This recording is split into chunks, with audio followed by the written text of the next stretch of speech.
The following organizations have provided funding for this Into the Outdoors television series.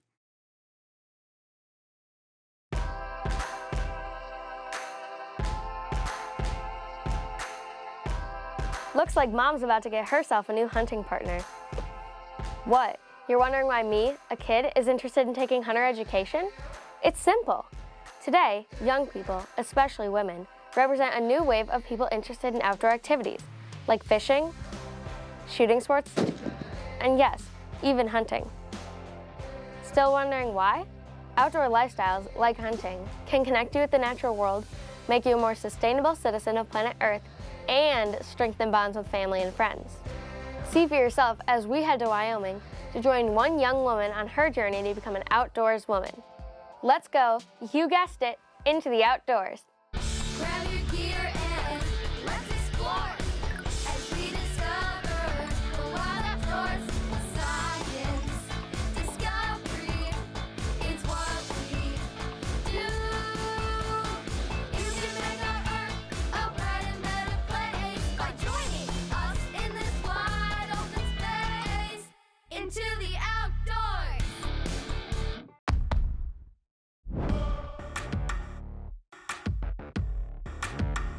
I severely underestimated the difficulty of the hayfield. I know. Oh, she's right there. Go, go, go. Okay, she's in my scope.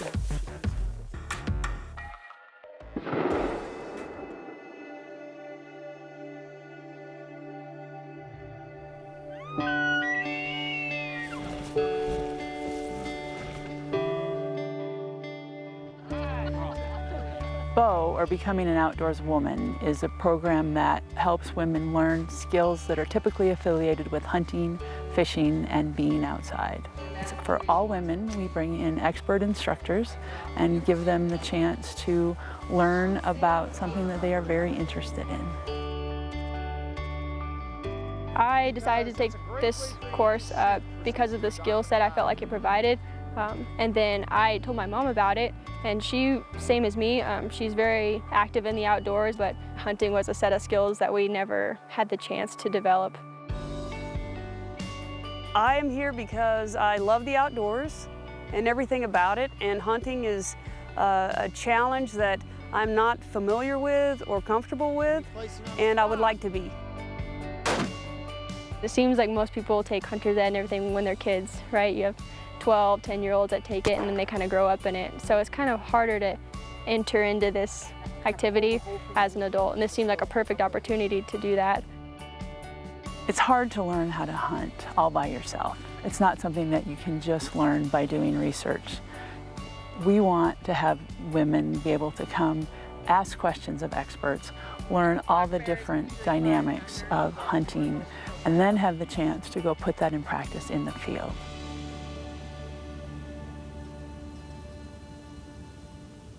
This year, we actually had 5 women who were lucky enough to draw a tag to hunt antelope here in Wyoming. And so once they're done with their programming here and learning how to hunt, they're actually going to go out with mentors. We're going to take them out and hopefully harvest antelope. Okay, got a round in. Pretty good. You're just low, but not much. This morning we started out, we went to the range and we did some just like practice shooting, and we just got a handle for gun safety. I encourage, and Dave and I are going to today, after every round you fire, put the safety back on. If you get into the habit of doing that and do it all the time, it becomes automatic. Basic commands. Are we ready on the right? Yes. Are we ready on the left? Yes. The range is open, you may fire. Nice. I love what I see. You've got a group going. Parts of the gun. From here to about right here to the grip, they call that the length of pull. Women will have a 13-inch, 13.5-inch pull. A lot of guys will have 14, 14.5, sometimes even longer than that. And then we just got familiar with handling it. So if you keep it here like this, you're always making sure that gun is back in your shoulder. I want you to focus on follow through that scope. Nice. All right. How'd the rest of the ladies do? Good? How'd yours go? Great. Yeah, you're smiling. Woo! Young women are the future of hunting. It's a chance to put local, organic meat on their table, and it's a chance to spend time with their family in some beautiful outdoors. I'm excited about the antelope hunt. I hope to harvest one. That would be really great. And I hope that I'm very comfortable in that moment and not too nervous or unprepared or anything like that. So I'm looking forward to it, so we'll see how it goes. Don't go away. When we come back, Tylen puts her skills to the test on her very first hunt. Will her nerves get the best of her? Stay tuned to find out. Don't go away. There's more Into the Outdoors. Find more science smarts at intotheoutdoors.org. And now back into the outdoors.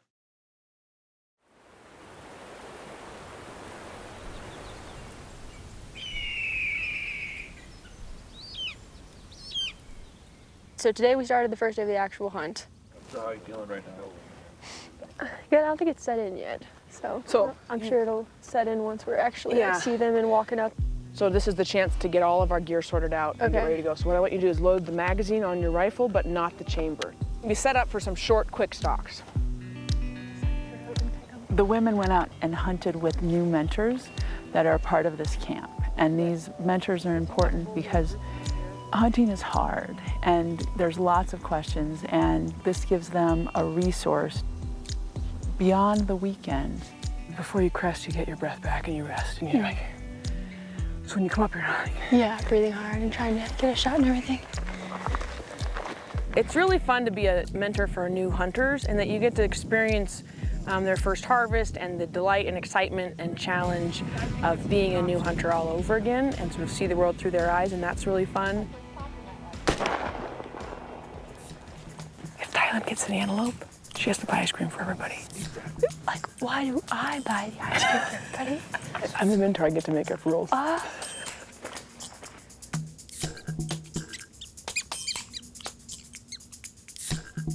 And around. We started this morning, we went like up higher into the foothills of the area, and we saw buck after buck after buck after buck, and the license I have is for a doe or fawn, which is unfortunate. When they are alarmed, the hair stands out on their butt. There he goes. They're such cool animals. And then we ended the day, we came down to this lower part of the area, which is in the hayfields that you see here. There was a big herd with many does out in one of the hayfields, and we attempted to stalk them by coming through a ditch. It was a long crawl. Like, I never, thought that would be something I'd do in my life, is crawl for over half a mile on hands and knees. By the time we got to where we thought the antelope were going to be, they had moved into the field we had previously left. God dang it, those other ones have moved way out in that field. What? They're all out in that field we started in. Yeah, I see that. Way on the, like by the pivot. Yeah, I see it. So here we are again. We have had a great day. We've learned a lot. We've hunted lots of different terrain. We've seen a lot of animals. We've had a great time, and we're gonna try again tomorrow. Yeah, I like a realistic taste of like what hunting is like. You don't just like walk out and shoot something right away. You kind of work hard all day, and you may not get anything. That's just how it goes. And it really is about the experience. The harvest is kind of a bonus, and we had a lot of fun today and learned a lot, and we're gonna sleep well tonight. Yes.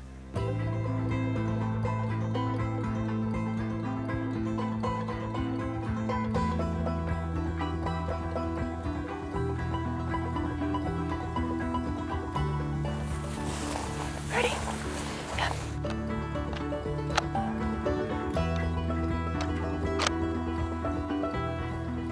We skirted around the fields, and then we came to a stack yard, and we saw the stack yard was in a prime position to provide a barrier to keep the antelope from seeing us when we were coming up. Okay, they're out there. Can you see them? I saw one of them. So we're gonna crawl up this fence line and kind of use this grass and the fence to obscure our outline a little bit and see if we can get a better view. And we crawled a lot of the side of the stack yard to the edge, and the antelope were still too far out. So here we are again, a little bit discouraged, right? And as we turned, we were gonna actually bail. We were gonna try something else when we saw this one doe kind of veer off from the rest of the group. There was a moment where she was either gonna kind of draw back in towards the herd or move towards us, and she, for some reason, moved towards us. It was all blurred, it was pretty fast, but we could only move one at a time to keep her from seeing us between the hay bales. I thought she saw me. I got impatient. I should have just stopped. She looked up, but then she kept going. Okay. She's moving again. And then I came to the end of the stockyard and sat down. Caitlin had caught up with me. Okay. Go, go, go.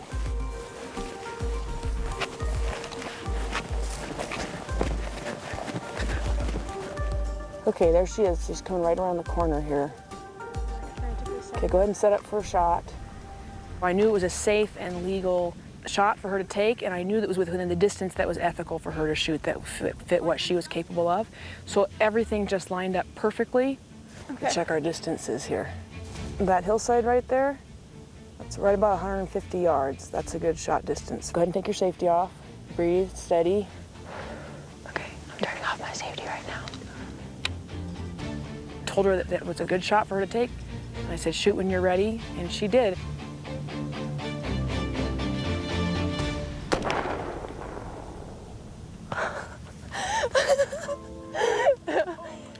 Took a deep breath and shot, and we had a good, clean shot. She went down immediately. I yelled, it was so exciting, and just that feeling and that relief, and after hunting so hard, and just that flood of emotion for both of us, there's a joy and a gratitude, and also I think a little bit of sadness that kind of all comes in together and washes over you, and it was really a wonderful thing to share.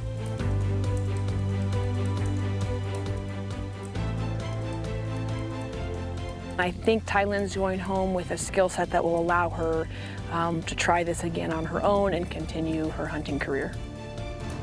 The advice I would want to give to a kid that's getting into hunting is go for it. When you start, you'll stumble and you may look clumsy, or it'll be obvious that you don't know what you're doing, but just stick with it. You'll get better and better and better. Just invest that time in yourself and in that community of people and in that activity. So stick with it. It's totally worth it, very, very worth it. It changes your life. Wow, now I see why they call it Wonderful Wyoming. What an inspiring adventure in personal discovery. Stay with us as we discover more hunting adventures, this time in South Dakota. Don't go away. There's more Into the Outdoors. Find more science smarts at intotheoutdoors.org. And now back into the outdoors. Hunter education card? Check. As we saw in Wyoming, you don't need to grow up hunting to be a hunter. Anyone, anywhere can start hunting with the right tools and guidance. In this next story, we head to South Dakota to see how one young hunter is working to share her passion for the outdoors by making it accessible to everyone. Take a look.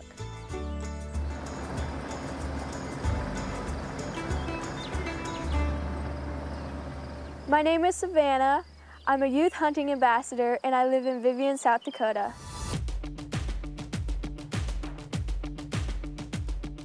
I got into the sport of hunting from my dad, and I was also born into a family that loved to hunt.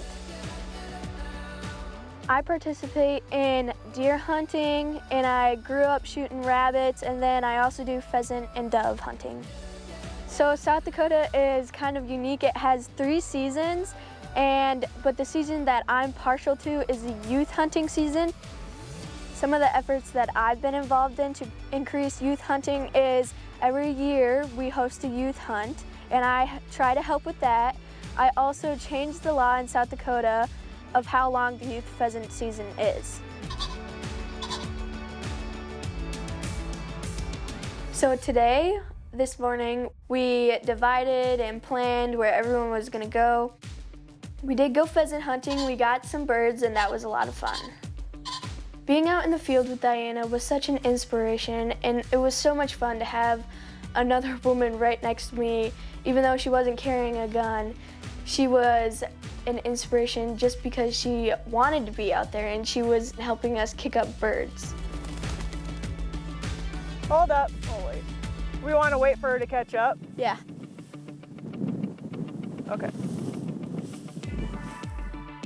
Having a mentor teach a new hunter is super important because you can share that experience with each other by sharing stories and sharing everything that you've learned through your life experience with them and vice versa. It's a really cool part of the mentorship, not only through the hunting experience, but also the friendship. There's a lot before a pheasant hunt even starts. So it starts by all your family and friends gathering together for the day. You're gonna wanna wear safety clothing as far as fluorescent orange. You're gonna wanna wear the right type of pants to protect your legs from the grasses and weeds that you're gonna encounter. And then the best part about it is getting your dogs involved. You gotta make sure that they're ready to go. Everybody's gonna come up with a plan on how to start to hunt that field, whether you're gonna have walkers and blockers, and everyone needs to stay organized and you need to have that communication there before the pheasant hunt even starts. There are many ways to hunt pheasants, depending on whether you're hunting alone, with a partner, or in a large group.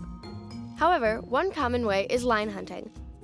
When line hunting, the group is divided into 3 roles: walkers, blockers, and flankers. Walkers are usually the ones with the dogs. Their job is to keep the birds in front of them, moving toward the blockers.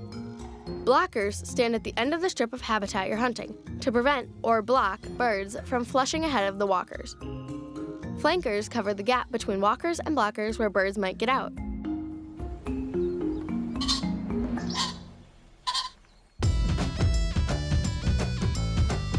You're gonna see a lot of orange while you're out there, a few dogs, and hopefully some shots.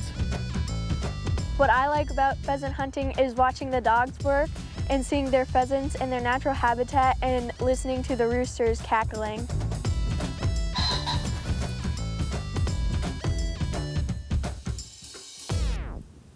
When I was out in the field hunting with Diana and the group, I saw a lot of young roosters, and sometimes you can't tell the difference between the rooster and the hen, and so you don't want to shoot if you don't know what it is, because shooting a hen is illegal, and when you kill a hen, it takes out at least 24 birds in the population because the female hen reproduces for the pheasants, and it's super important not to kill them. If you're not sure, because some of young roosters, they haven't got their color yet, so it's hard to tell whether it's a hen or a rooster, don't take the shot if you're not sure. I would recommend trying hunting to another young person because it's so much fun. It's a great experience, and you feel accomplished at the end of the day because you went through something that you might have feared before.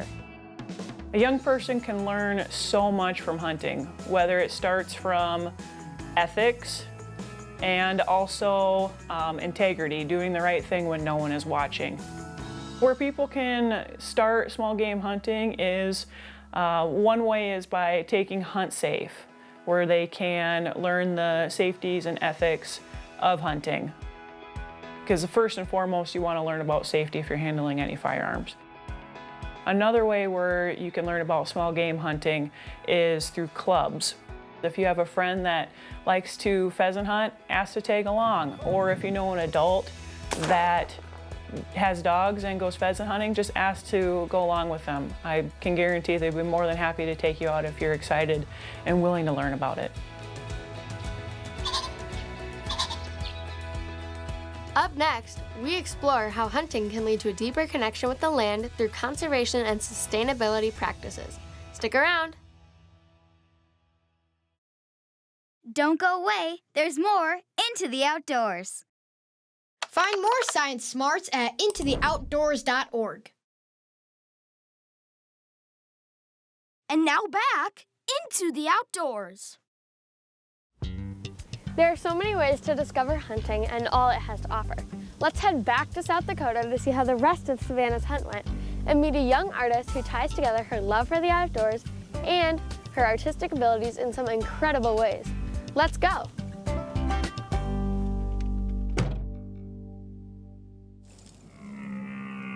There's a lot of great things about South Dakota, and the things that I enjoy about it the most is the diverse and vast amount of wildlife that we have. One thing that really comes to mind that hits home to me is Teddy Roosevelt. He's a huge influential factor for me on why I also became a conservation officer. Teddy Roosevelt realized the need for conservation. And because of what he did for us back in the early 1900s, he saw the overpredation of buffalo and other types of wildlife. So he created laws and regulations so then future generations like us today would have the sustainability. So that's why we still have conservation, still improving on it, so in the future we'll have that sustainability for our future generations. I thought today was an absolutely amazing day because we got to experience everything as far as the hunting process. And with pheasant hunting, there's nothing better than having a great time with family and friends and seeing the dogs work. You know, it doesn't matter if you shoot anything, it just matters about the whole experience and everybody having a good time.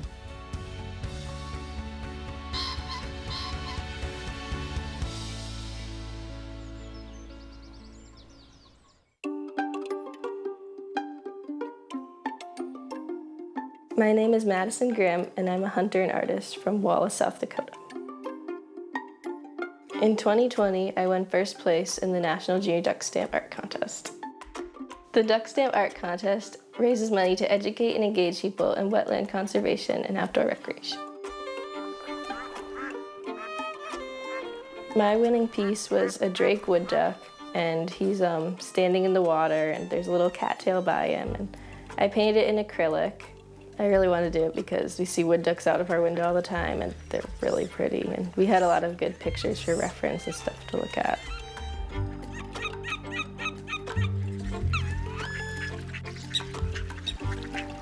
I love painting because I could express something I can't really express with words, and I like to make them look how they look when people don't really see them that much. It's like you're there in the wild with them.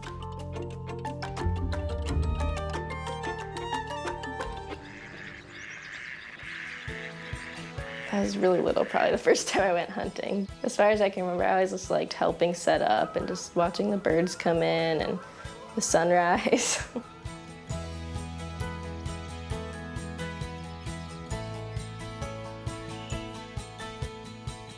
I like that I can actually shoot now, and I have my own limit, and it's kind of fun, helping be able to contribute to our meals and stuff.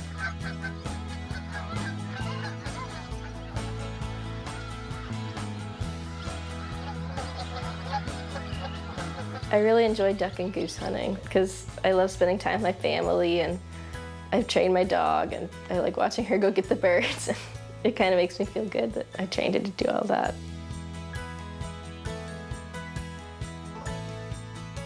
I think hunting's brought us all closer, as a family. We work together to set up, and not even just about the bag limit or anything. It's just the memories you make while you're out hunting and watching the birds come in and all the beauty and being out there just where no one's gonna get to see that except for us.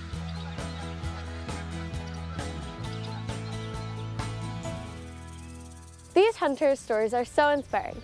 The resources to learn more about hunting, conservation, and even embark on a hunt of your own someday are right in front of you. Just go to hunter-ed.com. Happy hunting! Wait up, Mom! Grab your gear and let's explore as we discover the wild outdoors.